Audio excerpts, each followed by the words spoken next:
Donc on nous a demandé de faire notre autoportrait en vidéo et j'ai d'abord pensé que c'était une super idée.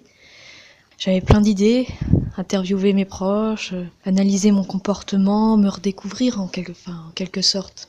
Et je me suis rappelé que c'était un travail de classe et qu'à la fin il allait donc être noté.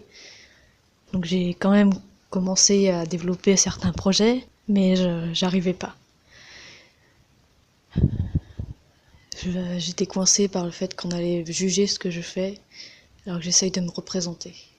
Je ne supporte pas l'idée qu'on puisse noter ce que j'allais faire. J'ai pensé à expliquer mon problème plusieurs fois.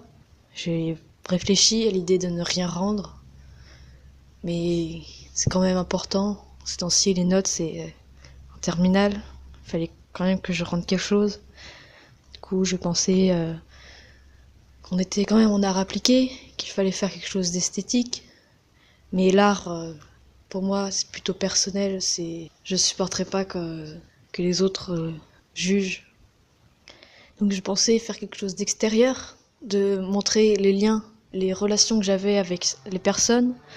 Mais j'ai découvert que les liens entre nous, ce qu'ils avouaient, c'était très puissant, c'était très intime, c'était des liens, c'était beau. Et je pouvais pas montrer ça alors que c'est entre nous. Et montrer ça, mettre à découvert pour que ce soit décortiqué comme ça, je pouvais pas, c'était une trahison. Ici, là, je ne montrerai aucune image.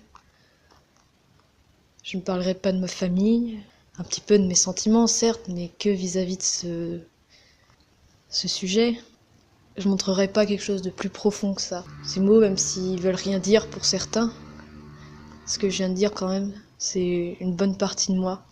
En essayant avec cet enregistrement de trouver une issue, en quelque sorte, je plonge dedans et je m'investis de ce projet avec cet enregistrement parce qu'il parle quand même de moi et de ce que je ressens vis-à-vis de quelque chose. Du coup, voilà.